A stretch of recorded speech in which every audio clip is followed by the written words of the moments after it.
là, donc on se présente. Nous, c'est Charles et Jules. Donc on a fait le GR avec nos deux acolytes, Hugo et Enzo. Sauf qu'on n'avait que 1 mois parce que malheureusement, j'avais mes examens. On a fait de Banyuls-sur-Mer jusque Siguerre. Voilà, donc ça faisait à peu près, je crois, 320-330 km. Je Ouais, crois environ. 320. Du départ des Pyrénées-Orientales jusqu'au milieu des Pyrénées ariégeoises. Plus début que milieu. Du coup, ça fait un tiers des Pyrénées. Voilà, un tiers. Donc c'était quand même pas mal hein, en quoi? On est parti le 3 juillet, on est rentré le Fin 27. juillet. Voilà, donc un petit mois à peu En une près. vingtaine de jours, donc.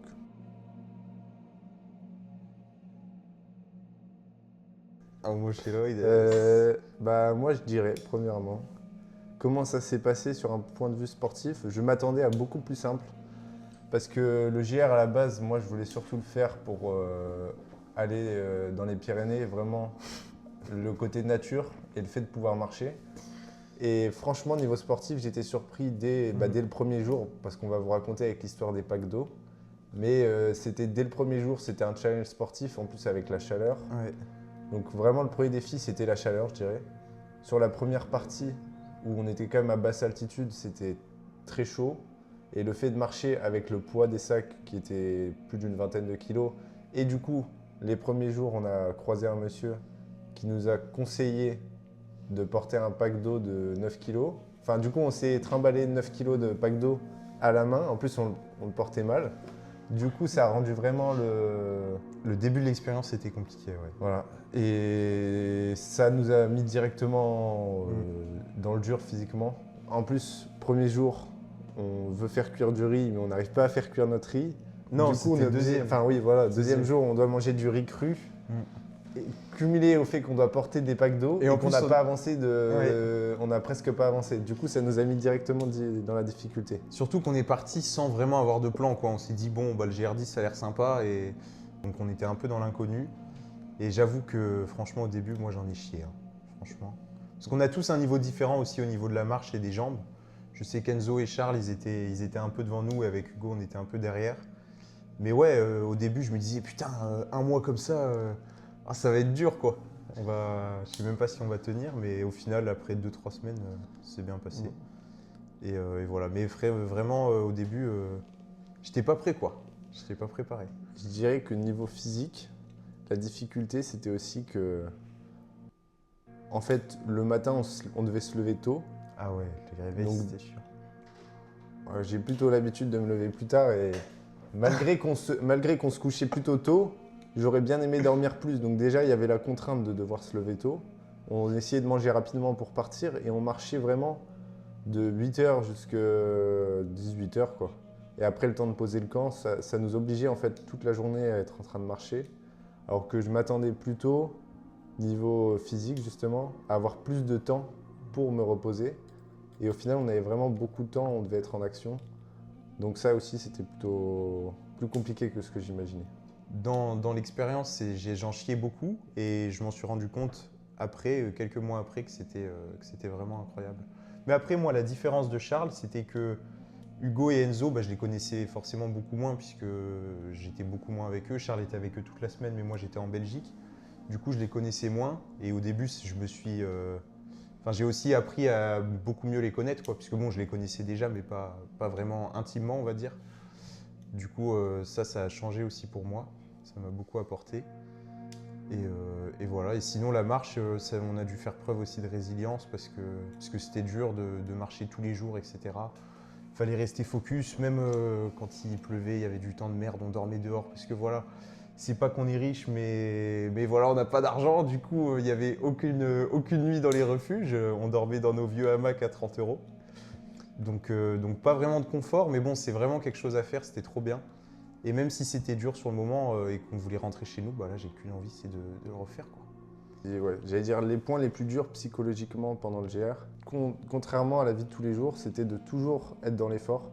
Même au moment, le soir, où on devait poser le camp, ça nous exigeait quand même de faire à manger tout le temps. Tu peux pas juste te mettre sous ta couette et dormir, déjà, faut que tu prépares ton hamac, puis ta bâche.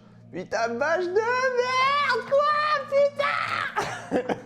Et... Surtout quand il y a de la pluie et que ton hamac il est tout mouillé, voilà, c'est chiant, quoi. Ouais, voilà. Parce que même le soir, on dort pas comme on dormirait chez nous parce Ouais. qu'il y a le vent, il y a la pluie. Des fois même, bon moi c'était pas le pire, mais il y en a qui prenaient beaucoup l'eau. Du coup, le fait de prendre l'eau, d'avoir froid et le Ouais. matin de se lever tôt, donc sur le plan psychologique, je dirais que sur le long terme, c'est vraiment bien. Après, on Après, il y a s'en aussi enrichit. il y a quelque chose que tu as oublié de dire. C'était que, bon, bah voilà, en ville, quand vous êtes chez vous, il n'y a pas de risque. Mais nous, on avait peur des ours, beaucoup la nuit, Ah oui, et des sangliers. Donc, quand on dormait, bon, bah, on était quand même un Ah peu oui, terrifiés. attention. On dormait, du coup, on avait tous une machette. Mais voilà, disons que c'est un peu plus stressant de dormir dans la nature que de dormir chez soi. Parce que, bon, il y a Mais là- toujours des risques qui peuvent arriver. mais là on a parlé que des mauvais aspects psychologiques. Ah oui, c'est vrai. Mais le bon aspect, c'est quand même que, évidemment, bah, c'est même il y avait plus de bons aspects que de mauvais aspects. C'est que quand on fait ce périple, on a à se soucier de rien à part du C'est vrai. voyage, donc on est vraiment isolé et ça nous permet d'être vraiment. Se concentrer sur soi. La marche, toute la journée, vous pouvez être dans vos pensées, réfléchir. Du coup, le bon aspect, c'est vraiment qu'on psychologiquement, on a pu s'isoler Ouais. de tous nos soucis Et on était, qu'on aurait pu avoir. je dirais avant. moi aussi qu'on était forcé à accepter un peu notre destin pendant le GR parce que bon, t'es au milieu d'une vieille ville, t'es obligé de marcher jusqu'à la prochaine pour pouvoir prendre ton bus ou ton train et t'as pas envie d'abandonner tes amis. Du coup, bah juste tu continues à marcher et t'acceptes ta situation et ça t'aide beaucoup, je trouve.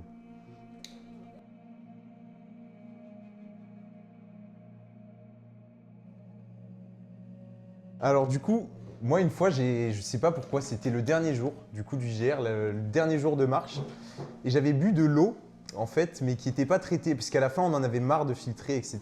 Donc je l'ai bu, et voilà, et là je commence à avoir un gros mal de ventre, vraiment gros mal de ventre. Et là je me pose dans mon hamac le soir, Oh non. tout le monde s'endort. Il est 23h et là, moi je dors toujours pas, je les vois dormir. En plus, t'as Enzo qui est là. Eh les gars, demain réveil 8h30, vous avez pas le choix, sinon je vous nique. Moi je suis là, mais putain, je dors pas, etc.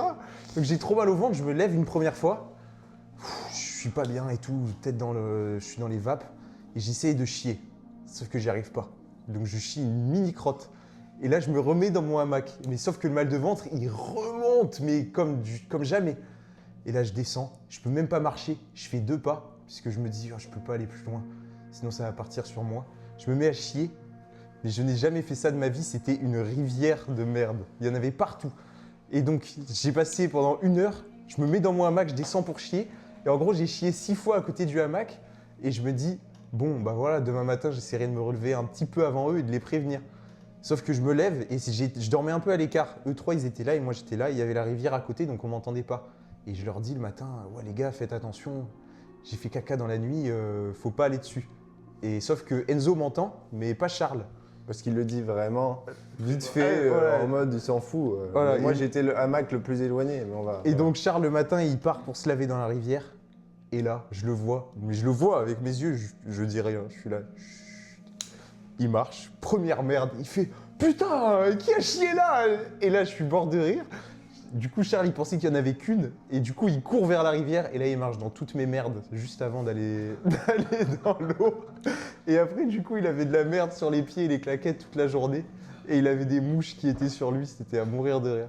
Voilà, donc c'était ma petite anecdote.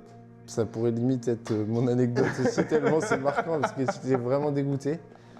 Mais moi, ma meilleure anecdote, moi c'était je dirais la première auberge à la rigueur. Ah ouais, j'avoue. Parce que du coup, avant d'arriver à la première auberge, parce que normalement, quand on fait le GR, on va dire les étapes qui sont prédestinées, c'est qu'il y a une auberge tous les soirs. Parce que la plupart des gens, ils le font, ils s'arrêtent à une auberge, certains ils dorment dedans. Et du coup, ça fait une auberge tous les soirs. Mais nous, comme avec l'histoire des packs d'eau et tout, on a mis 3 jours à arriver à la première auberge. Les nulos. Et du coup, on a... Oui, voilà, du coup, on est arrivé à la première auberge. En plus, c'était la meilleure de tout le trajet. Une partie qui était vraiment intéressante, c'était la première auberge.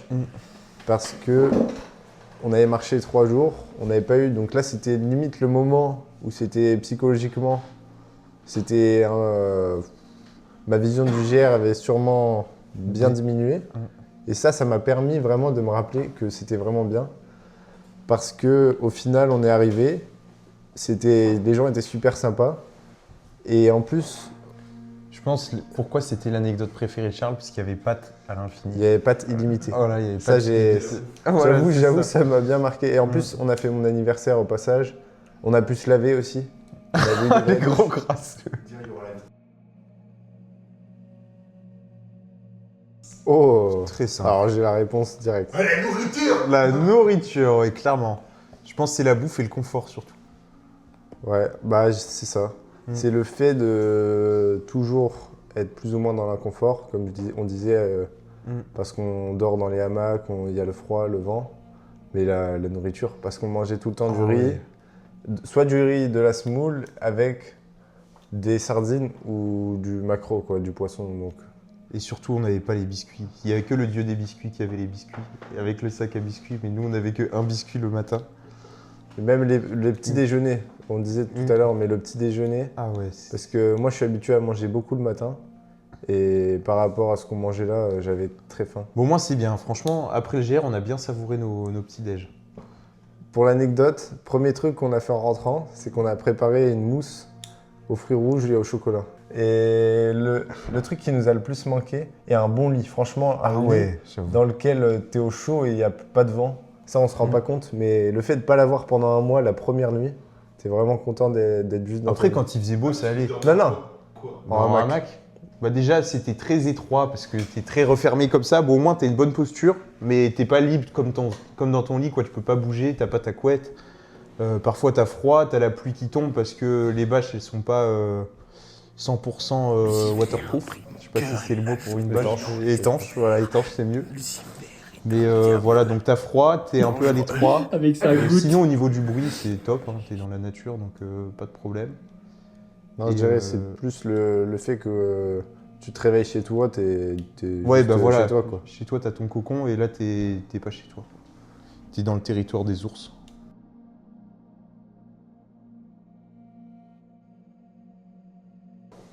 Moi, je dirais que, étrangement, je m'en suis pas rendu compte pendant le GR, parce que c'était un autre environnement, mais le fait de rentrer et de retourner dans la société, ben, ça m'a fait bizarre. Ça m'a fait bizarre parce que il n'y avait plus toutes les choses limitantes qu'il y a dans la société. Je ne saurais pas expliquer, c'est juste un sentiment. Mais le fait de rentrer, après être parti un mois, c'est comme si il y a plein de choses qui étaient parties de le poids en fait de la ville. C'est vraiment abstrait hein, ce que je dis, mais et le fait de rentrer, j'ai eu ce sentiment de me dire ah oui, on est quand même mieux dehors dans les montagnes. Bah, l'énergie qu'il y a dans la ville, c'est pas la même que celle qu'il y a dans les montagnes, les personnes aussi. Et moi, je trouve ce qui a le plus changé entre le avant et le après le GR10, c'est ma barbe. Voilà. Avant le GR, j'avais pas de barbe et bah, maintenant ça se voit. Je suis très poilu. Mais non, Charles, t'as raison. Je dirais c'est l'énergie de la ville, rien à voir avec l'énergie qu'il y a dans la nature. Et les gens aussi. Les gens à la montagne, tu croisais pas une personne qui était désagréable. Oui, mais du coup, s'il y a eu un avant-après, peut-être la reconnaissance des choses simples. Ah ouais. Parce que juste le fait, comme on disait, d'avoir un lit ou juste bien manger, c'est tellement... En fait, juste avoir les bases. C'est clair. Avoir les bases, les choses initiales, quand tu les as pas pendant un mois, quand tu rentres après un mois, tu es satisfait. Non, c'est pas tes facts. Tu sais tes besoins. Comment tu dis ça déjà? En bref, tes besoins, ils diminuent énormément. Moi, j'étais... C'est standard, exactement. Merci Hugo. J'étais satisfait juste d'avoir les bases. Mais c'est vrai qu'avec le temps, ça a tendance à partir parce qu'on prend l'habitude. Et je pense qu'inversement, le fait de partir 2 mois, après on s'habitue, vous allez du plus vous habituer. Elle a un confort, quoi. Ça, après, c'est plus dérangeant. C'est clair.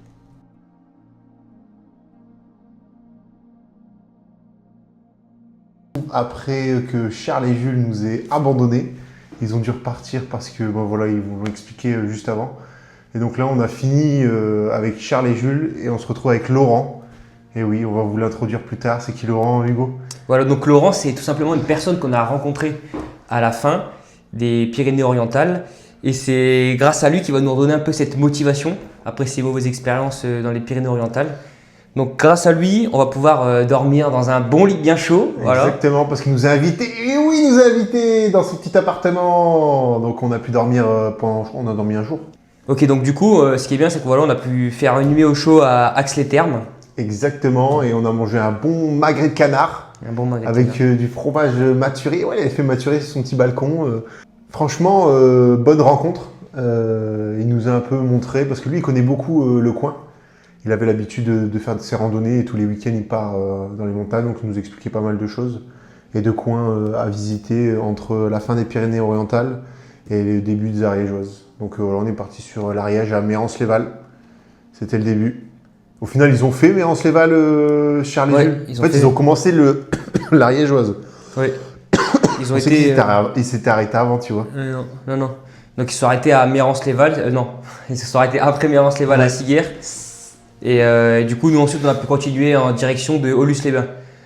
Donc quand on reprend les Pyrénées ariégeoises, on est motivé parce qu'on a bien mangé, on a bien dormi. C'est ça.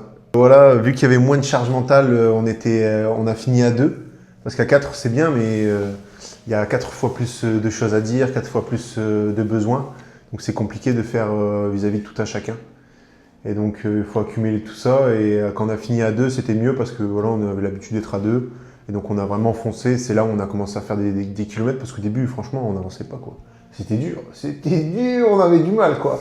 Je sais pas comment tu l'as ressenti toi depuis le début. Ouais, voilà. Donc moi je l'ai ressenti parce que je me considère comme le maillon le plus faible du groupe. Waouh, il a dit. Ou en tout cas je l'étais. Je pense qu'aujourd'hui je suis le meilleur du groupe, mais non, mais sérieusement, c'est vrai qu'arriver dans les Pyrénées ariégeoises, c'était hyper dur parce que on s'aperçoit qu'on est directement plus au cœur des Pyrénées. On voit que c'est plus dur. Le dénivelé commence à être très élevé en une seule journée. Et on doit commencer à prévoir bien l'itinéraire parce que les Pyrénées ariégeoises, c'est très sauvage. Et on s'aperçoit qu'il y a beaucoup moins de ravitaillement, d'endroits où on peut prendre de l'eau. Après, ça va, on était dans les montagnes, donc l'eau, on va dire, c'était pas trop un problème. On pouvait prendre l'eau des sources. Mais il fallait faire attention. En plus, on était en plein soleil, grand soleil, donc on avait soif tout le temps. On avait un éléphant à côté de nous.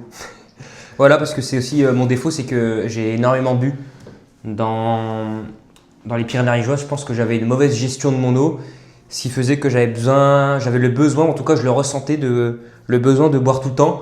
Bon, au final c'était un peu inutile, j'aurais dû prendre sur moi, mais arrivé dans les Pyrénées ariégeoises, ça a été extrêmement dur. Hormis les paysages qui étaient à couper le souffle, c'était extrêmement dur. On s'est tapé 40 degrés dans les Pyrénées ariégeoises. Il y a des jours, ouais, c'était dur. Fin juillet, ça tapait. Il y avait très peu de monde sur les routes. Parce que c'est très peu touristique et pour arriver dans les sommets, il n'y a pas de parking. Voilà, on va en parler, mais dans les Hautes-Pyrénées, il y a le lac d'eau, je crois, etc. Dans les Hautes-Pyrénées, et c'est assez touristique. Les endroits touristiques, ouais. Il y a des parkings, donc il y a plus de monde. Là, on était confrontés à nous-mêmes et à la nature, donc ça a été extrêmement dur. Surtout sur l'aspect nourriture. On devait enchaîner les journées. Vu que là, on marchait beaucoup plus. On avait le sac petit à petit, il pesait de moins en moins lourd parce qu'on prenait moins de provisions inutiles. Au début, vraiment, on avait sur une semaine de nourriture entre les conserves, la semoule, les pâtes, etc. Donc on rajoute à peu près 10 kilos au sac de nourriture. Donc là, on s'est dit, on allège, on essaie de faire 3 jours sur 3 jours. Donc c'est pour ça qu'on avait besoin vraiment de prévoir là où on devait aller. Même si des fois, on s'arrêtait un peu avant, il nous restait des petites cacahuètes à manger, comme des petits hamsters. Mais sinon, non, ça a été. On a rencontré Vincent, qui marchait pieds nus. On était au niveau des mines, je ne sais plus comment ça s'appelle le secteur, ni la montagne, je ne sais plus. Donc voilà, on a rencontré Vincent qui marchait pieds nus, c'était un fou. On a aussi rencontré Nico, voilà, on va vous le mettre là, petit Nico, un petit plan avec lui. C'était sympathique avec son chien, son gros chien, il était trop mignon. Avec son magnifique chien, voilà, petit plan de Nico avec le lac, voilà, et petit plongeon de Nico maintenant. Et petit plongeon de Enzo maintenant. Qui m'ont marqué, là je l'ai en tête, là ça vient de me rappeler, c'était un peu avant, c'était plusieurs lacs qui se chevauchent. Et donc on vous mettra dans tous les cas les vidéos des lacs et le nom des lacs parce qu'on les a pas. Et donc à ce lac-là, c'était la première fois où on était content de marcher. Franchement, on n'avait pas vu la journée passer. On est monté, il y avait une cascade, après on a fait les différents lacs. Hugo, lui, à un moment, il a fait sa petite sieste. On a mangé, on avait bien mangé. J'ai On vous aucune mettra pas les plans. souvenir. On est où? Si, on avait mangé un café gourmand. Toi, t'avais pas pris café, mais t'avais pris un chocolat chaud gourmand. Oui, alors cette journée-là était compliquée. La montée était compliquée. Et d'ailleurs, c'était hyper touristique. Il y avait beaucoup de touristes qui passaient avec nous dans la petite forêt là, pour accéder au lac. Et après, ça a été magnifique. Et comme Enzo l'a dit, il y a une succession de grands lacs justement qui est absolument sublime, suivi d'une auberge. Non, si je crois que c'est une auberge. C'est ça. C'est une auberge qui était super cool pour le coup parce que voilà, petite super photo. sympa le mec, franchement les gens là-bas, c'était des jeunes, ils étaient en saison. Voilà. Moi j'étais me baigner, franchement elle était Encore. incroyable. T'as Elle dit était encore? incroyable. Après, Non, on est monté. Ouais, on est monté pour redescendre par derrière. Ouais. Et donc en redescendant, on s'est mis à un spot où il y avait il y avait plein de squelettes en fait. Bref. Et du coup j'ai eu peur parce que j'ai cru que c'était un repère de sorcières. Donc toute la nuit j'ai fait des cauchemars, j'ai mal dormi parce que je me suis dit ça y est, il y a quelqu'un qui a fait un rituel qui va venir. Donc non, c'était drôle. C'était drôle. Donc voilà, on a continué. Donc là on revient sur Nico à la fin. Et donc après Nico, après ce fameux lac, on s'était dit on va dormir à la Belle Étoile. Et donc voilà, je te laisse raconter la suite de Et l'histoire. donc du coup, on se trouve à une petite plaine magnifique, petit coucher de soleil. On avait passé une bonne journée, on avait rencontré Nico. On l'a adoré Nico, on n'arrête pas de parler de Nico, c'est qu'on l'a vraiment apprécié. Non mais du coup on s'est dit on va dormir à la Belle Étoile. Problème, il y avait une maison de berger. Juste en bas. Mais vraiment pas très loin en fait. Enfin, visuellement on dirait que c'est loin. 200-300 mètres quoi. Visuellement on dirait que c'est loin mais en fait c'est très proche. Et donc on commence à s'installer tranquillement, on enlève les chaussures, on se met bien, on installe des tapis. Juste dormir, faire à manger, ouais. juste dormir sur le sol. Et là problème. On a un problème parce que on s'aperçoit en fait que la bergère elle est partie chercher les brebis et que du coup qui dit brebis dit Pas tout. voilà. Et donc du coup le gros problème c'est que le patou a commencé à ramener les brebis sur nous et C'est ça. on a senti que ça allait devenir un problème parce que Enzo devait faire à manger. Et Voilà, du coup- j'ai dû faire à manger. Au final, vu qu'ils arrivaient, bon bah, c'est pas très bien de se trouver dans un troupeau de brebis alors qu'il y a des patous. Je vous dis pas les morsures qu'on aurait eues si voilà, on avait fait les malins. Donc on avait commencé à faire à manger, on a fini de manger et on s'est dépêché, on s'est dit est-ce qu'on reste là pour On a fui comme deux personnes qui avaient peur et du coup on a commencé à continuer la randonnée voilà à 21h, coucher du soleil, petite balade nocturne, de pleine lune je le rappelle. C'est ça. Hugo n'avait plus de batterie dans sa frontale parce que sa frontale était à moitié cassée. Donc le soir c'était compliqué, il allumait son flash de téléphone. Et donc moi j'étais avec ma frontale, mais bon, on a continué un bon 2 heures pour trouver des spots parce qu'on était comme sur une sorte de plateau, il n'y avait pas d'arbres. Et les arbres étaient vraiment plus bas et on les voyait à la cime, on avait l'impression qu'ils étaient à 300 mètres, 400 mètres. Au final ils étaient au moins 1 km de marge, 2 km. Donc on a bien marché. On est monté, on a trouvé des petits arbres, on s'est calé. Et là, à ce moment-là, on a vu des personnes du Transpyrénées qui passaient avec leur frontale. On se dit, waouh, qu'est-ce qui se passe? Qu'est-ce qui se passe? Ils passaient pleine flèche, telles des voitures de course. Et donc on s'est dit, ok, putain, les mecs, ils continuent. Il est quelle heure? Il devait être 1h, 2h du matin. Nous, on est là, on est crevés. Et eux, ils sont encore en train de marcher ou courir. Franchement, c'est des machines. Voilà, petit big up à tous ceux qui font Transpyrénées. Vous êtes des mecs très, très chauds. Et des femmes très chauds, parce qu'on avait beaucoup de femmes, surtout des Coréennes. Asiatiques. Des Coréennes, ouais, beaucoup de Coréennes avec des mollets vachement bien taillés. Énorme. Exactement. On avait l'impression que c'était des ressorts, c'était des petits lapins en fait qui montaient les montagnes en courant. Donc voilà. Et suite à ça, on a continué. C'était l'une des pires journées juste avant qu'on s'arrête au milieu, Bagnères de Luchon. Ça a été catastrophique, à savoir que en fait ce qui s'est passé c'est que le soir on a commencé la grimpe et le souci c'est qu'on était épuisé cette journée-là, ce qui fait qu'on n'a pas réussi à passer la journée et le problème c'est quoi? C'est que nous on dort en hamac, ce qui fait qu'à partir d'à peu près 1500 mètres d'altitude c'est fini, c'est ça aussi, il n'y a plus d'arbres. Du coup avec La Enzo on logistique. s'était dit soit on doit passer toute cette partie-là pour arriver jusqu'à Bagnères de Luchon et heureusement qu'on ne l'a pas fait parce que sinon il n'y allait pas avoir d'arbres, soit on s'arrête dans la montée. Donc ce qu'on a décidé de faire c'est qu'on s'est arrêté dans la montée et d'ailleurs petit big up à je ne sais plus comment il s'appelle de la Transpyrénée. On a croisé un coureur qui faisait la Transpyrénée qui est arrivé à ce stade-là. Sébastien. C'est là, je On va l'appeler déplace. Sébastien. J'ai l'impression que je connais tout le monde. Donc on lui a donné des petits harlequins voilà, pour le réconforter. Pour qu'il avance, qui était un peu dans les vapes, vu qu'il court et voilà, il fait que courir, il pense à rien d'autre. Ouais, c'est ça aussi la logistique. Parce qu'on avait complètement zappé de le dire, mais par rapport au hamac. Et c'est pour ça qu'on devait aussi faire attention là où on s'arrêtait. Savoir par exemple sur les topo guides, comme vous pouvez voir là ici, il y a les graphiques qui permettent de dire combien de temps en moyenne, entre guillemets, la montée va prendre et la descente. Et donc on se référait à ça pour trouver un endroit où on aurait pu mettre le campement le soir. Parce que comme il vous a dit, on est en hamac et ça c'était très contraignant. La prochaine fois, je pense que si on le refait, on le fera jamais parce qu'on a d'autres projets. Mais on le fera en tente parce que ce sera plus simple. Mais Ouais. bon, le hamac c'était cool. Ça prenait un peu moins de temps de mettre la tente. Après, quand t'as la bâche de merde à mettre, ça prend plus de temps. Ah ouais, et puis c'est vrai que en fait, dès qu'il pleut, en fait, le hamac, Bah, c'est. tout le temps en fait, parce qu'en fait. Ouais, on s'est tapé beaucoup de pluie au début, mais c'est vrai que le hamac, c'est cool, ça va vite. Donc c'est pour ça qu'aussi, malgré tout, on était en claquette. Voilà, on a tout fait en claquette la plupart du temps. À part Hugo, à un moment, il a dû switch avec des chaussures ouvertes parce qu'il y avait trop de cloques. Et ouais, c'est surtout, bah voilà, malgré tout, on n'a pas trop eu de pluie, on a eu quelques pluies. Mais le plus chiant, c'était le soir, vu qu'on descendait la plupart du temps en dessous des 5 degrés, c'était l'humidité. Donc les arbres, ils étaient humides, les feuilles aussi. Et donc ça faisait une sorte de condensation et ça, comme si ils goûtaient. Donc malgré tout, même quand il pleuvait pas, c'était sec. Bah, nous, on avait l'humidité des arbres. Donc ils tombaient sur le hamac, on était tout le temps obligé de mettre cette bâche de merde. Fin des Pyrénées ariégeoises. Donc la montée interminable, très chaud, très très chaud. Donc on a dû s'arrêter dans la montée. Et le lendemain, on a continué. Et on s'est dit, ah, ça va être simple, machin. Mais en fait, c'était des montagnes avec des creux. Et en fait, on montait des creux et on remontait. On était en haut, en train de monter, descendre. Et c'était très chiant. On a rencontré un patou très agressif. C'était même pas un patou, c'était un loup-garou, le bordel. On a eu tellement peur, il a surgi de nulle part. On se dit, ah, il y a les moutons, ils sont à droite, tranquille. Ils étaient derrière le flanc de la montagne. Et nous, on passe à gauche, comme ça. Et on s'est dit, ah, il n'y aura rien du tout. Et là, d'un seul coup, on sent une présence parce qu'il a beau même pas. Voilà. On sent une présence. Et là, il y a une grosse tête de chien qui fait à peu près cette taille, avec une tête comme ça. C'est un poney C'est loup-garou. un poney, on s'est demandé. Et là, il vient à côté, et c'est quand on a bougé qu'il a commencé à aboyer. Donc on a eu peur, surtout Hugo, là, qu'il le bouffe parce qu'il était derrière moi.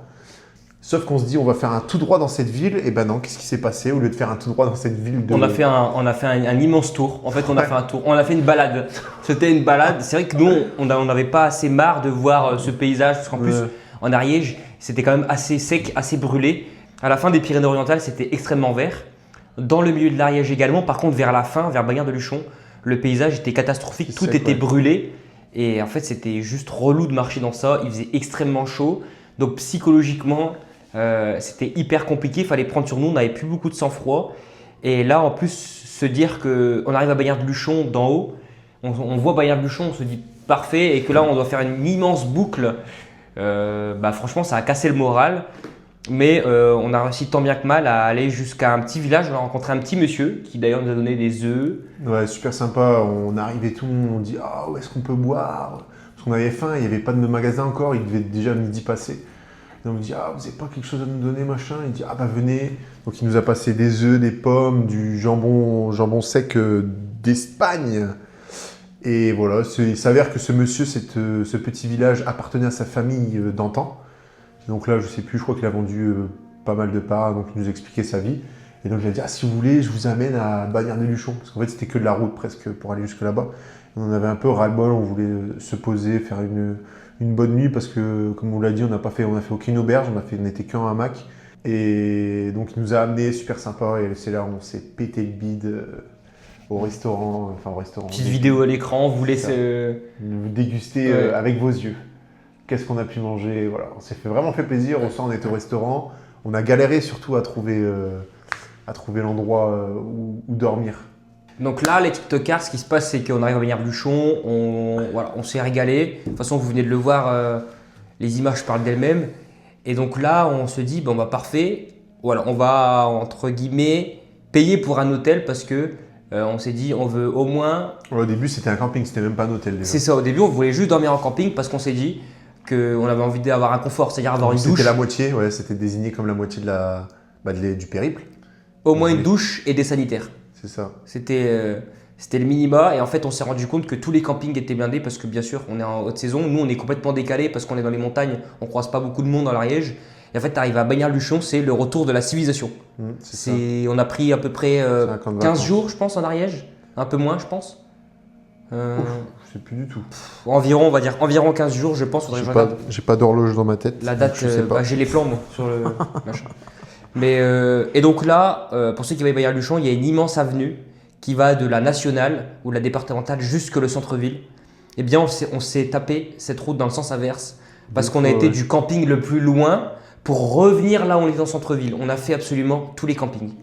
Il n'y a pas de place. C'est ça. Et sinon, c'était des places de tente, mais bon, nous, on n'a pas de tente. On va pas payer pour dormir à même le sol, sans bâche. On aurait pu trafiquer avec nos bâches, voilà, mettre nos bâtons, etc. Mais bon, pour payer l'entrée, du coup, on s'est rapatrié sur des beaux petits hôtels qu'il y avait dans le On s'est dit, village, enfin dans la ville plutôt. on a dormi en hamac du coup pendant déjà un mois et autant dire qu'on avait envie d'un bon lit douillet. Ou en tout cas un minimum de, comme je disais, d'hygiène entre les sanitaires et une douche. Tous les campings étaient pris, on s'est rabattu donc sur un hôtel. Les hôtels, je vous en parle même pas les tarifs. C'est quoi ces hôtels monstrueux? Pareil, en haute saison, en plus, là, on était en plein mois de juillet, c'était très cher. Donc on a réussi par le biais de plusieurs personnes qui ont dit « Ah, essayez celui-là, il est souvent plein. » Donc on a trouvé un hôtel. Donc voilà, on a bien mangé, on s'est bien reposé, on a mangé plusieurs restos.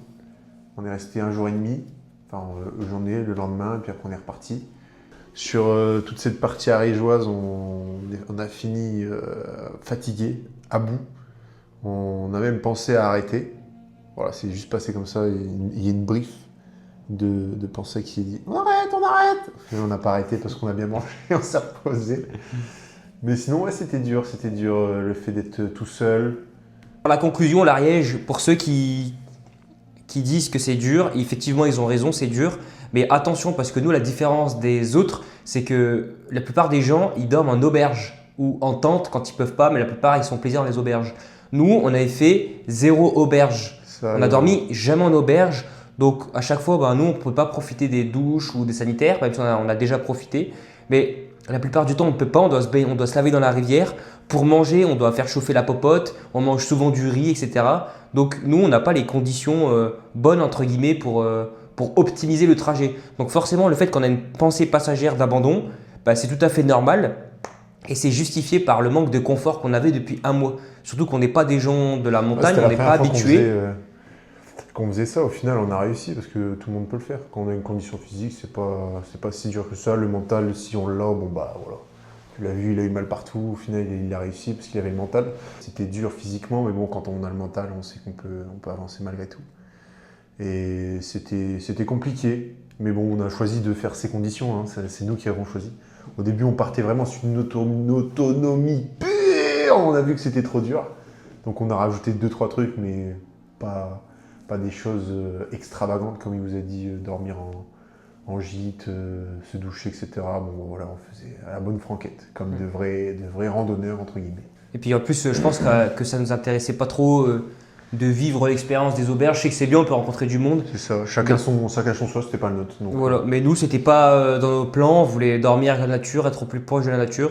voilà. Et on a respecté notre engagement vis-à-vis de ça. Donc voilà pour cette partie. Jusque Bagnères-de-Luchon. C'est ça a permis de commencer à rentrer dans le vif du sujet. Je veux juste dire, c'était fort boisé. Il y avait beaucoup de végétation sur l'Ariège. C'est l'endroit le plus sauvage, entre guillemets. Et par contre, c'était des fois répétitif entre en fait, c'était des petites montagnes et c'est vallonné, c'est un peu les mêmes paysages. Tu t'y habitues vite aussi, je pense que c'est cette redondance qu'on n'a pas trouvée dans les Hautes-Pyrénées, qui était un peu saoulant jusqu'à temps d'arriver à Bagnères-du-Chon, où ça nous a requinqué, d'être dans le confort, d'apprécier les bonnes choses. Donc voilà.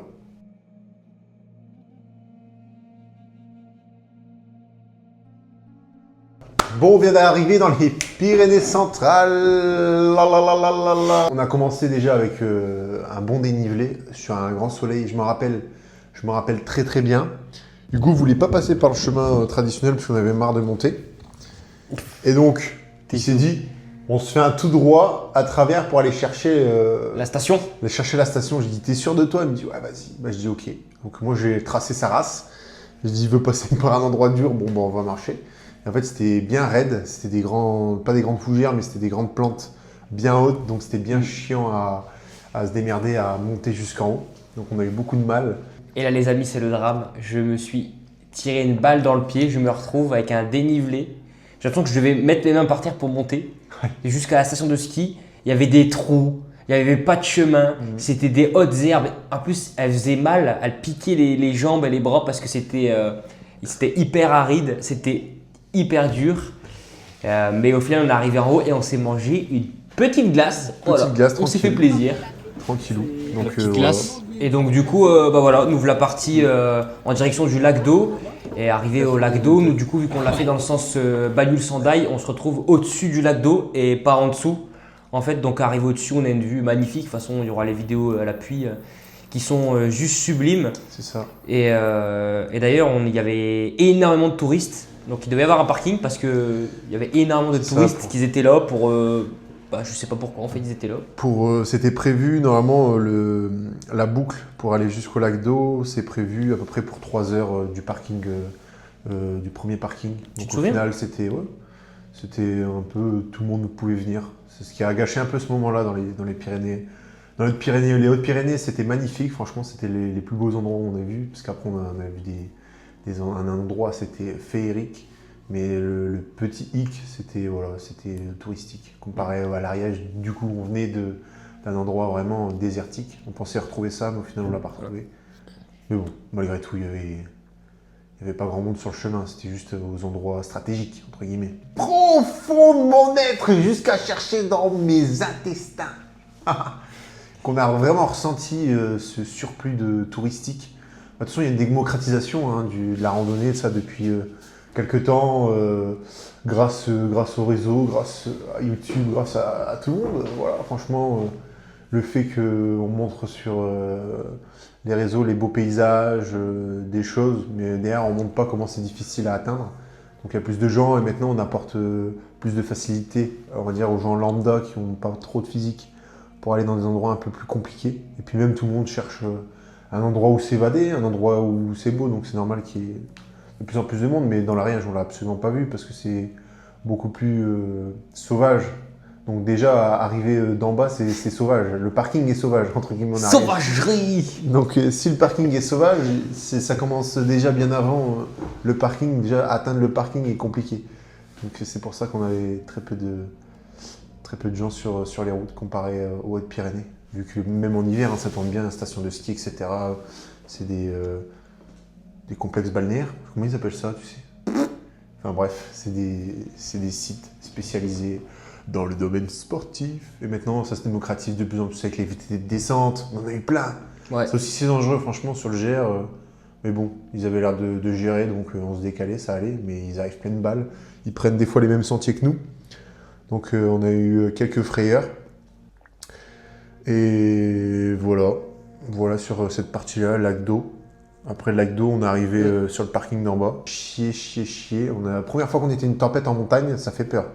Les orages qui pètent à côté, on entend gronder, on prend la pluie. Donc au bout d'un moment, la pluie, on fait plus attention et on se dit, il faut tracer. Donc on a marché 3 heures sous la pluie. Ouais.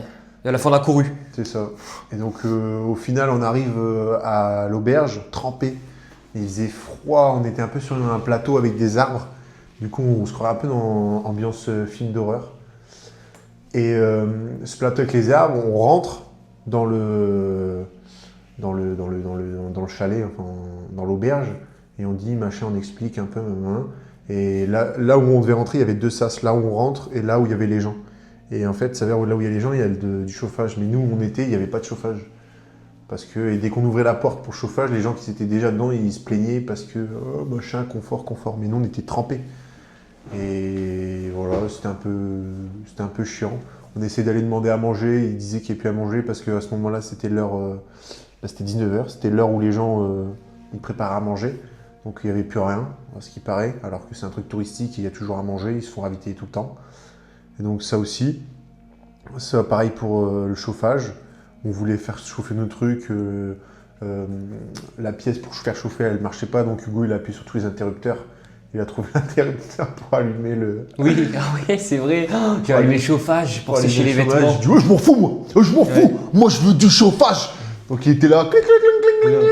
Attends. Allez faire disjoncter un truc. Pareil pour la douche, on n'a pas pu se doucher parce qu'il faut payer la nuit. Les randonneurs, ils n'ont pas le droit. C'est interdit. Ça aussi, c'était contraignant. Les gens ne comprennent pas que nous, ça faisait 4 heures qu'on s'était tapé l'orage, qu'on était trempés, que les affaires étaient trempées, que ce jour-là, il faisait super froid, il y avait de la brume.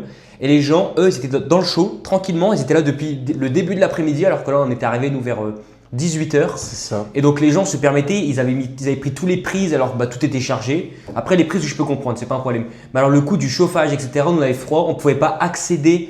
En gros, il y avait une partie, vraiment, il y avait une baie vitrée entre les deux, une porte qui n'était pas ouverte. Et donc les gens ils étaient hyper ingrats parce que dès qu'on passait cette porte, ils se plaignaient parce que forcément on ramenait le froid. Forcément on venait du front, on ramenait le froid. Et donc du coup, comme Enzo l'a dit, j'ai trouvé la pièce pour le chauffage. J'ai appuyé sur tous les boutons et le chauffage s'est lancé. Je l'ai senti tout de suite. Du coup, j'ai prévenu tout trempé, ouais. J'ai prévenu tout le monde. J'ai prévenu Enzo, Charles et Jules de tout mettre nos affaires parce que du coup, nous, nos affaires étaient trempées. La pluie était rentrée dans les sacs. Hamac. Et voilà. Et donc après, qui c'est qui dort dehors? C'est nous. C'est pas les gens qui vont dormir dans un bon lit douillet. Donc forcément, j'étais un peu en rage et donc du coup, j'ai pu mettre tous mes affaires et on a pu mettre toutes nos affaires d'ailleurs dans cette sorte de KGB entre guillemets sur le chauffage, ce qui a permis en fait de pouvoir les réchauffer. Mais bon, après, tout n'était pas sec, mais en tout cas une bonne partie. D'ailleurs, pour vous dire, les gens avaient tellement mal au cœur qu'on était vus comme des malpropres par les propriétaires que même les gens eux-mêmes nous donnaient leur propre repas. C'est pour vous dire à quel point on avait été maltraité cette soirée. C'était du goût pas fou. En plus, on avait demandé pour se laver, juste prendre une douche. Même si on. Je sais plus, c'est parce que même si on devait payer. Voilà, c'est ça le pire en plus. Parce que même si on devait payer, on leur avait dit c'est tout, on paye 2 € la douche, etc. Même si on payait la douche, on pourrait se doucher, on prendre de l'eau chaude. Au final, même parce qu'on avait fait l'effort de payer, parce qu'habituellement on s'en foutait qu'on voulait prendre une douche, on ne se paye pas, c'était gratuit. Et là, on voulait faire l'effort de payer la douche. Et au final, ils nous ont quand même refusé. On n'avait pas le droit de payer la douche parce qu'on n'avait pas pris une nuit dans l'auberge. La plupart des gens, comme Élisée, comme je l'ai répété, c'était des gens plus en vacances. C'était plus une sorte d'hôtel qu'un gîte où les randonneurs viennent dormir et repartir. C'était plus un endroit où tu viens ton week-end, tu fais ton truc et tu repars. Non, juste après le lac d'eau, voilà. Pas juste après, je crois. Si, parce que j'ai une anecdote sur ça. Voilà, on a vu parce que tout le long, nous, on cherchait un peu les animaux sauvages, mais on n'a vu aucun animal sauvage. Et c'est la première fois qu'on voit, même pas des bouquetins, on n'avait pas vu. C'était quoi? C'était des trucs typiques de là-bas. Ça avait un nom spécial. Des isards. Des isards. Et donc, on a croisé des marmottes. Voilà, c'était super sympa dans la montée. Dans la montée, on a rencontré aussi Théo, l'acolyte, qu'on a fini à la fin avec. Bon, on le met rapidement. On a rencontré également un isard dans une cascade d'eau au parc de Néouviel. Parc de Néouviel, ouais, c'est vrai. Et donc voilà, parc de Néouviel, il y a le lac Doul, juste avant le parc de Néouviel. Franchement, là-bas, c'est incroyable. Si vous avez l'occasion, parce qu'il y a plusieurs boucles sur plusieurs jours à faire. Et franchement, moi, c'est mon petit coup de cœur des Pyrénées. Des Pyrénées totales en fait. Ouais, c'était magnifique. On était à 2500 et en fait, c'est à 2500, il y a une sorte d'écosystème. Donc, c'est plein d'arbres, plein de sons. Vous allez les voir sur les plans là. Je pense qu'ils vont défiler en même temps qu'on parle. Il y a des grands arbres, mais dans des rochers. Et il y a une sorte, on se croirait un peu dans un Vinland avec des grands lacs, de l'herbe à 2500. On se dit, franchement, c'est un écosystème vraiment atypique du milieu qu'on n'avait pas rencontré depuis. Et le trouver aussi haut, c'était magnifique. On avait une vue incroyable. Et donc là, c'était vraiment, pour moi, le meilleur souvenir de ce GR sur les paysages surtout. Ouais, c'était vraiment magnifique pour le coup. Et là, on est vraiment rentré dans cette catégorie de, voilà, on est là, on arrive à faire 30 km par jour parce que là, j'ai compris que je faisais le GR10 et que c'était pas une corvée en fait. J'étais là parce que je le voulais. Et arrivé au parc des Néouviel, franchement, on a pu apprécier. Parce que c'est vrai qu'en Ariège, avec la chaleur, avec les douleurs corporelles, parce qu'en plus, nous, notre sac, il faisait entre 20 et 25 kg. Donc voilà, il fallait enchaîner pour des débutants, entre guillemets. On s'est un peu, comme Jules l'avait dit dans la précédente partie, on s'était pas trop renseigné sur ce qu'il fallait prendre, etc. Donc on a fait un peu à notre sauce. Et du coup, c'était difficile de profiter. Cependant, là, à ce moment-là, notre dos était fait au sac. Les claquettes étaient faites à nos pieds. C'est ça. et la tête était présente. Donc du coup, on pouvait pleinement apprécier de ce parc qui était absolument magnifique. C'est ça. Franchement, même le fait qu'on n'ait pas programmé tout ça, tout ce qu'il faut faire hein, dans vos expériences, si vous avez l'occasion de partir, évitez de trop de vous renseigner juste sur l'essentiel, comment ne pas mourir. C'est juste ça le plus important. Après, le derrière, si vous avez vos sacs, nous on avait des sacs qui sortaient de partout. On avait le sac de couchage, nous on avait pris un plus gros parce que les plus petits sont plus chers et on n'avait pas trop de budget. Donc ils pendaient derrière, on avait des sacs poubelles, moi j'avais un sac de gâteau, on avait les bâches qui pendaient, il y avait tout qui pendait, les habits quand ils étaient froids. Donc franchement, on aurait dit vraiment les petits lutins qu'on croise dans les jeux vidéo, qui ont plein de trucs sur leur sac à dos. C'est le marchand Skyrim. Ouais, les marchands, ouais. On vous mettra une photo des marchands pour ressembler à ça. Et franchement, bon bah voilà, on sait que maintenant, si on doit refaire une expédition comme ça, on n'aura pas le même matériel, ce sera beaucoup plus quali, moins lourd. Et surtout, bah, le fait qu'on ait fait ça, bon, on a pu se mettre l'expérience et pas se prendre la tête. Et franchement, si vous voulez faire vos expériences, arrêtez de vous dire « Ah machin, je dois faire ci, je dois faire ça ». Non, faites comme vous voulez. Si vous sentez qu'au bout d'une semaine, bah, c'est mort, bah, tant pis, vous repartez. Et vivez. Voilà, franchement, c'est ça. Vivez le faut moment arrêter présent. de chercher machin. Nous, on l'a vu, hein, on s'est mis dans des conditions nulles alors qu'on n'aurait pas dû. Ouais. On aurait pu trouver mieux, mais au final, ces conditions-là, elles ont rendu l'expérience encore meilleure. Vas-y, je t'en prie. C'était plus difficile, mais aujourd'hui, c'est ce qui nous permet de raconter plus d'anecdotes. C'est ça. C'est ça la différence. On arrive à Cauterets, c'est ça. Après, on a fini à la passerelle d'Olzarté. Pareil, on l'a fait en Tour de France. Et donc, ça nous a fait un peu un retour nostalgique à cet endroit, parce que c'était la 3e fois. Et on a dormi pas au même endroit, mais on a dormi à l'endroit où on s'était baigné la première fois où on était, donc c'était vachement cool. La passerelle, voilà, ça montrait qu'on commençait à finir vraiment les Pyrénées, parce qu'après ça commence vraiment à descendre en altitude. Et donc voilà, on s'est baigné, on s'est bien reposé, puis après on est reparti, et là c'était le début des... On est arrivé du coup à Arras-Marsous. C'est ça. On arrive à Arras-Marsous et moi j'aimais bien, c'était acheter les livres comme celui-là. Non. Non, Comme celui-là. On a eu du mal à trouver. Ouais. Mais j'ai eu du mal à Arras-Marsous, j'ai pas pu l'acheter. Donc du coup j'ai dû les acheter dans une autre ville, je sais plus comment ça s'appelait, je vais le dire après, je vais retrouver. Montélimar. Voilà. Ça a été cher hein, parce que c'est Arras-Marsous, c'est un peu vers les Pyrénées, enfin dans les Pyrénées, on va dire dans les montagnes. C'est un petit village quoi. Donc c'était un peu 8 € la game. C'était 9 €, c'était hors de prix, mais on avait faim. C'est ça. Alors qu'ici à la limite ce serait 5 je pense, une tasse de cette taille-là. Ouais. Mais bon, alors ça fait plaisir. Hein. On faisait pas attention. Ouais, sur ça aussi, on en parlera de la nourriture. Je sais pas si tu veux faire une petite... La nourriture, c'était compliqué, comme on vous a dit, puis un peu répétitif. Nous, on n'avait pas de lyophilisé, parce que comme je vous l'ai dit, c'est trop cher. Donc dès qu'on pouvait, c'est anchois ou thon ou semoule. À cette partie-là, les pâtes, c'était trop long à cuire, donc on a arrêté. On faisait plus que semoule et purée lyophilisée, instantanée, votre mousseline que vous avez l'habitude. Mais là, il n'y avait pas de lait. On a voulu essayer avec du lait instantané, là, comme pour les bébés, mais on n'en a pas trouvé, et puis ça coûtait trop cher dans tous les cas. Et donc, on faisait que ça, mais au bout d'un moment, c'était un peu long à manger ça tous les jours. Et l'apport nutritif n'était pas équivalent aux dépenses caloriques de tous les jours. Donc, quand on avait l'occasion, comme là, à Arras-Marsous, de bien manger, bah, on mangeait bien, qu'on se faisait plaisir. Et on l'éliminait, donc au final, il n'y avait aucun gain, il n'y avait que des pertes. Ouais. Même sur le compte en banque. Que ce soit en calories ou en argent, c'était pareil. Donc voilà. Et donc là, c'était le début du Pays Basque. Un peu, non, Pays Basque, c'est un peu avant. Donc mon avis, c'est les Pyrénées que j'ai préféré le plus. Personnellement. Oh ouais, non, t'es un recopié. C'est toi qui me copies. Peut-être parce que psychologiquement, j'étais plus stable, parce que c'était plus facile pour moi, parce que j'avais vraiment pris mon rythme. Et là, on commençait vraiment à envoyer 30 km par jour. On était inarrêtable. Et voilà, donc franchement, on arrivait vraiment à apprécier le moment. C'est peut-être dû à ça, peut-être que du coup, mon jugement il était altéré par l'état psychologique que j'avais à ce moment-là. Parce que je pense que si j'avais été bien pendant l'oriental et l'ariégeoise, j'aurais pu plus profiter. Mais moi, personnellement, c'est là que j'ai le plus profité. Déjà, c'est là où on a vu le plus d'animaux sauvages. Les bivouacs étaient extraordinaires. Le parc de Nouville était oufissime. Le lac d'eau était incroyable. On est passé par la passerelle d'Olzarté qu'on connaissait déjà, mais sinon, c'est quand même magnifique. Donc moi, personnellement, c'est ma partie préférée. Fin de ces Pyrénées centrales. Rien d'autre à ajouter. C'était beau, c'était incroyable. Franchement, les sentiers, ouais, parce que si on oublie, quand vous êtes rentré dans les Pyrénées centrales, ça évite de faire des. Je descends, je monte, je redescends, je remonte, parce qu'on faisait des 600, 1800, 600, 1800.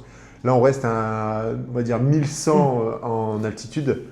Et après, on fait des montées à 2000, on redescend à 1000, 1800 ou 1600, on remonte un peu. C'était moins des je descends, je remonte, je descends, je remonte, je descends, je remonte. C'était plus des fois un peu plus stable. Ou des grandes montées, des grandes descentes, c'était largement mieux. Parce qu'on en avait marre dans les Ariégeois, c'est ça qui était contraignant. Les zigzags de je monte, je descends, je fais 2 fois de montée dans la journée.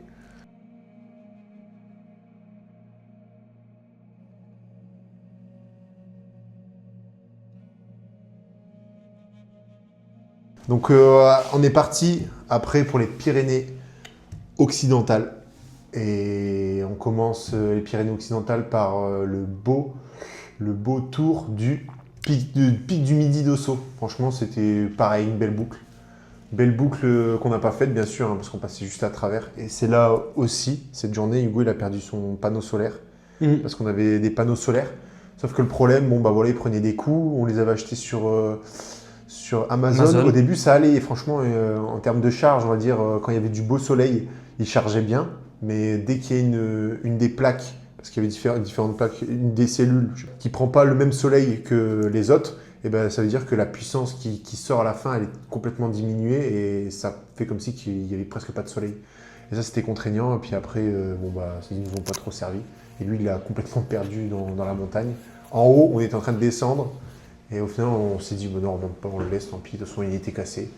Donc on a préféré le laisser au sort de quelqu'un qui va récupérer les affaires. Parce que voilà, on a quelqu'un qui perd toutes ses affaires. Ouais, c'est vrai que je j'ai vous tout l'ai pas perdu, dit dans le les GR, vêtements. ouais. Sa canne à pêche qu'il a laissé derrière un arbre qui doit toujours y être. On va pas dire quel arbre parce qu'on compte faire une vidéo prochainement. Je sais pas quand, peut-être un jour, mais on va peut-être y retourner. Parce qu'on n'avait pas vu, c'était aussi un endroit, c'était dans début des Pyrénées ariégeoises. C'est là où ça monte énormément. Et on a Juste vu... après Mérance-les-Vals, la première montée. C'est ça. Et on a vu ça, tout ça dans le flou, la brume. Et donc je pense qu'on y retournera pour voir un peu ce que ça donne. Parce qu'au moment où on arrive sur une crête, à gauche, à droite, c'était magnifique. Et pareil, ce jour-là, moi je pense que c'était mon pire jour. Voilà, mon pire jour, après, on s'expliquera Ouais, après. son pire jour. Et en fait, on était sur la crête, on avait bu des chocolats chauds et on s'était dit, ah, il faudrait peut-être qu'on y retourne. Sauf qu'on y retournait, mais il nous restait quoi, encore 4 heures de marche au moins. On était encore dans la brume, on avait tous froid. Sauf que nous, on n'avait vraiment rien pour le froid, parce qu'on s'est dit, on va se faire 20 degrés, 25 degrés. Et donc on arrive, on caille, on a super froid, on arrive, il pleut, tempête, on est frigorifié avec Hugo.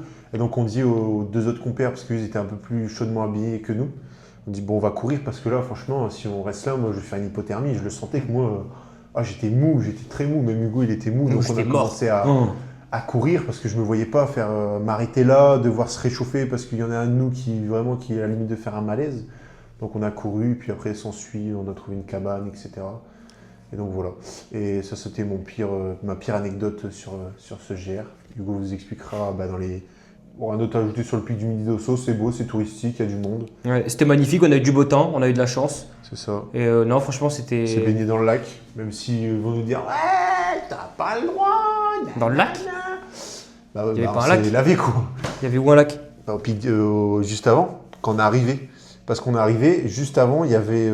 parce qu'ils changeaient de pâturage, de versant de montagne, les bergers, que ce soit les brebis, les vaches. Les vachiers, je crois. Ouais, les vachiers, tu sais, il y avait une... Ouais, je me souviens, c'était le bordel. C'est ça. Et en fait, ils changeaient de montagne, ou ils les ramenaient sur des plaines, je crois. Donc voilà, juste avant ça, on a eu le lac. Vous aurez les vidéos du lac. Et donc voilà, on s'est baigné dans le lac. Et voilà, après on est parti, on a continué, magnifique. Et puis après, voilà. On est arrivé, on a fait ça. Après, on a rencontré un autre endroit, là, je sais plus c'était où. C'était la dernière... Après le pic du Midi d'Ossau, c'était la dernière montagne, entre guillemets, qui était à plus de 2000. Et juste avant cette montagne, on a rencontré une collègue qu'on connaissait ensemble, qui était à la... le truc de tourisme, à l'office de tourisme. Ah oui, putain je me souvenais plus de cette anecdote, c'est incroyable. Non mais c'est quoi cette... Probabilité, ouais. Oui, vas-y, raconte en détail. Ah non, bah raconte. Oui, non mais incroyable. Alors pour l'anecdote, on était arrivé à l'agence de tourisme pour justement trouver ce livre-là. Et recharger les téléphones et tout, c'est ce qu'on faisait souvent parce que ça nous permettait d'avoir de l'autonomie pour filmer. En gros, à cette agence de tourisme-là, on a rencontré une femme. Et en fait, on a une amie qui est sur Pau, en tout cas qui est basée sur Pau et sur Bayonne. Et on a filmé un TikTok dans les Pyrénées. Cette fille-là l'a republié. Et en fait, il s'avère que notre collègue de Bayonne connaissait cette fille qui travaillait en agence de tourisme. Et cette fille en agence de tourisme a dit « Ah, mais c'est incroyable, je les connais. » Bon, voilà. Donc voilà. Et donc là, on est arrivé sur le dernier lac, Ourquette d'Ar. Et donc voilà, on a rencontré Mehdi de Koh Lanta. Ouais, petit big up à Mehdi qui nous a fait Koh Lanta de la saison 2024, je crois. Ouais, Koh Lanta saison 2024 ou 2025. Non, 2025. Mais voilà. Mehdi, si tu passes par là, gros big up, on a kiffé être avec toi. Et donc voilà, et ce jour-là, on a fait nuit à la Belle Étoile parce qu'on l'avait pas faite depuis, parce qu'on vous l'a expliqué là avant l'histoire des patouilles. On s'était dit, c'était quand même donné un petit objectif. Les objectifs, c'était marcher de pleine lune. Marcher la pleine lune et dormir à la Belle Étoile. Donc là, on a dormi à la Belle Étoile. Et on a rencontré aussi Olivier, super sympa. Olivier. Ah ouais, Olivier. Le gros daron. Le professeur. Olivier. Le professeur, ouais. Il était prof de je sais plus quoi, j'ai oublié. Et on a continué avec lui. On est arrivé, puis là, grosse descente. C'était le dernier gros pic. Les quins, ouais. Et en gros, en fait, pour ce qui s'est passé, voilà, donc désolé, on va encore parler de caca.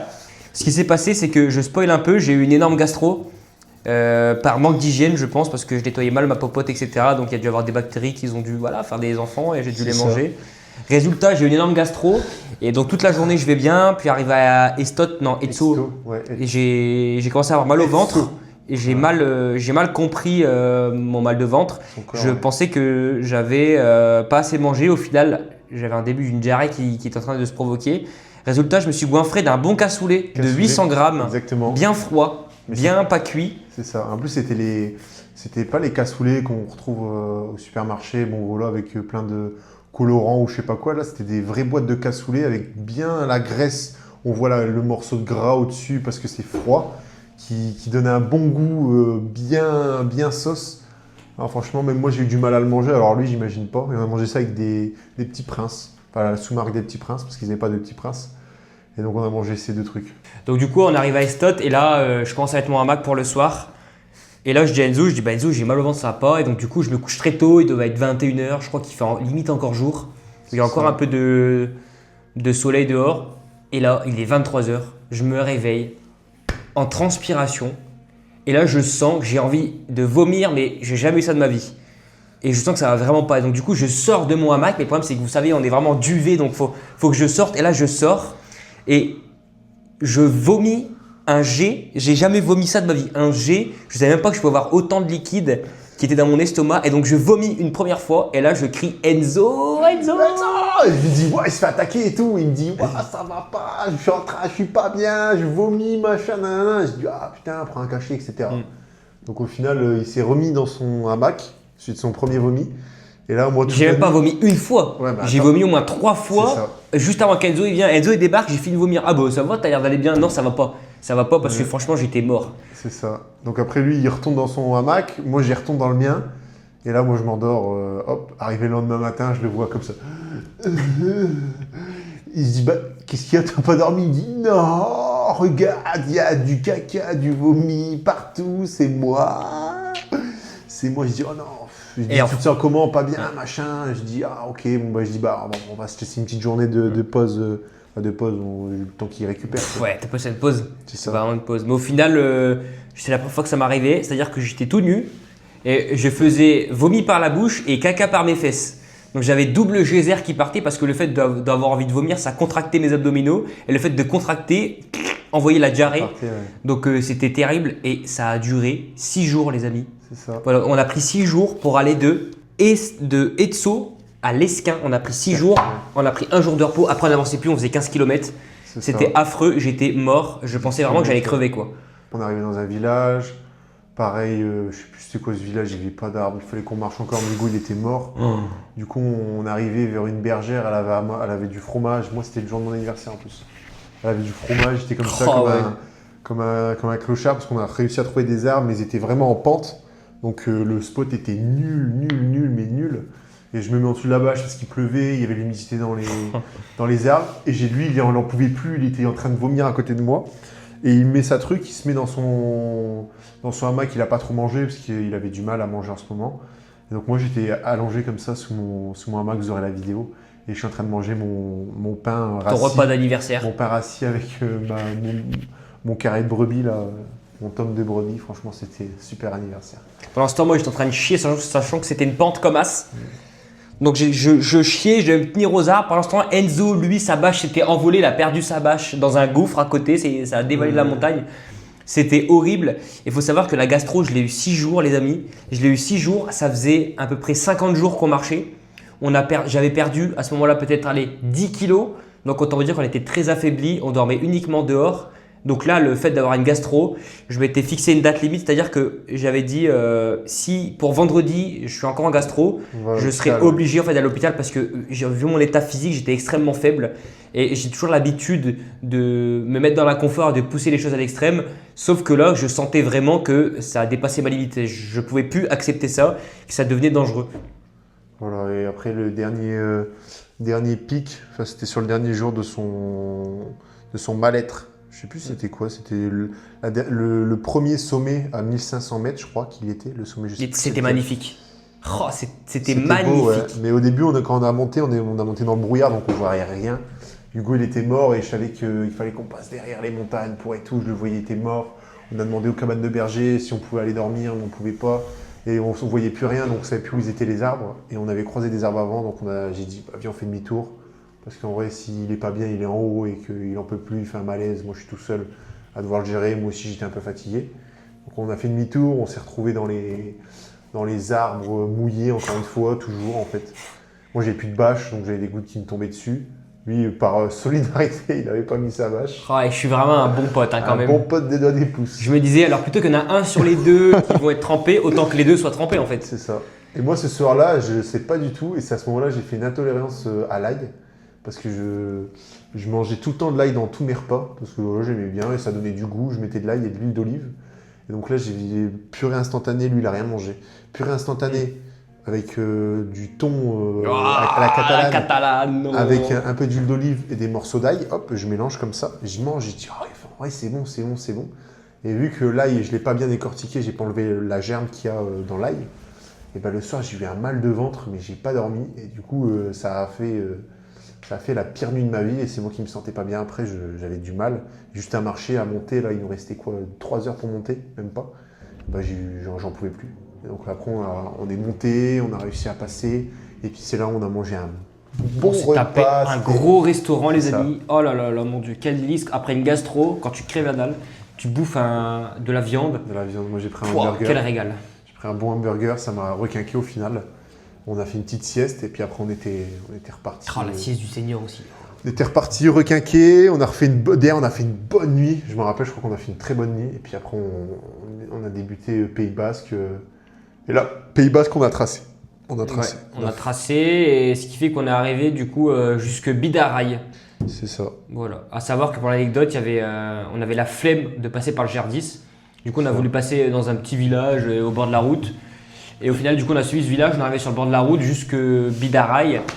Et là, on a rencontré une femme qui s'appelle Brigitte qui nous a logé dans sa grange, qui était exceptionnelle. Franchement, elle nous a donné on a pu se laver, manger. C'est ça, on a mangé de la bonne bolognaise avec des pâtes. Oh là là, je me souviens. Vous avez donné un pot de bolognaise, j'avais mis des œufs dedans pour avoir un peu de protéines. Et franchement, c'était bon, parce qu'elle nous avait pas souci des œufs. Elle avait dit, tenez des œufs, machin. Super. Et le matin, on a pris le petit déj chez elle. C'est ça, on a pris le petit déj, puis après on est parti, on a discuté un peu avec elle. Voilà, elle a été super sympa, on a un peu les mêmes points de vue, entre autres, les mêmes horizons, donc c'était sympa de pouvoir échanger avec cette dame qu'on a repris contact après, quand on a fini le GR et Saint-Jacques-de-Compostelle. Donc voilà, je ne sais pas si elle interviendra dans cette vidéo, peut-être, peut-être pas. Ce sera la surprise du chef. On met la sauce du chef. Et après, on a tapé de Bidaraï jusque la Rune. Ah ouais, là, faut que tu expliques la nuit. Bidaraï et la Rune, parce qu'on avait dit au week-end, parce que le week-end, on avait prévu d'arriver et d'être avec notre collègue Lucie, qu'on vous a parlé plus tôt là. On a dit, machin, le week-end, elle ne travaille pas, elle est pas occupée. Et donc, il faudrait qu'on arrive au moins vendredi soir et que le début de la matinée, on le finisse. Et donc, après, derrière, on peut profiter, quoi. Et donc là, on a fait une journée complète. J'ai dit, bah viens, on marche jusqu'à temps qu'on puisse plus marcher. Donc on a marché jusqu'à 3h, 4h du matin. On savait même pas où dormir, on savait même plus où on était. On le matin, on se dit, ah, bon, on est là en fait. Ça n'a rien à voir de marcher le soir que la journée. Mais franchement, c'était cool. Mais pour l'anecdote, on arrivait du coup près de la Rune. Bon, C'est Enzo, ça, on connaissait un peu la Rune parce qu'on était passé en Tour de France. On savait en fait qu'on arrivait à la fin, c'est surtout ça. On savait qu'on Ça, arrivait à on voulait Hendaye juste dans finir, quelques on jours. voulait juste On finir. voulait juste finir. À ce stade-là, on en avait marre. Et cette nuit-là, enfin ce matin-là, on est parti à 8h. On a marché jusque 2h du matin. On a fait 46 km. Ce jour-là, on était déter. On a trouvé un village à 22h. On a acheté un coca. On s'est enfilé 2 petites bouteilles de coca. On s'est rempli au cimetière. On a rempli notre gourde d'eau au cimetière.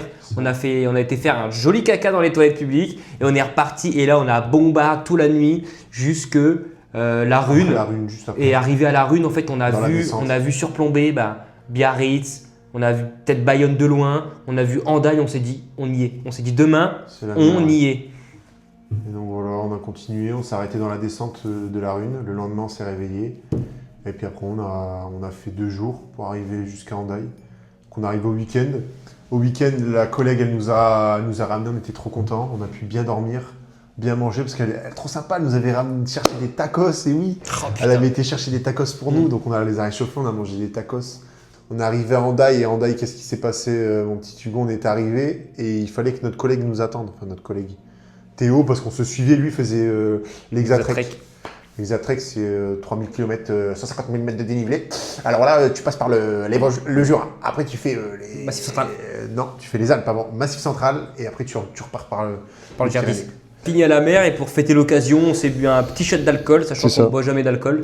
Mais on s'est offert un petit shot vraiment parce que c'était festif, on était vraiment hyper contents et C'est ça. on sait que voilà, notre collègue c'est un Belge, on sait que les Belges ils aiment bien l'alcool.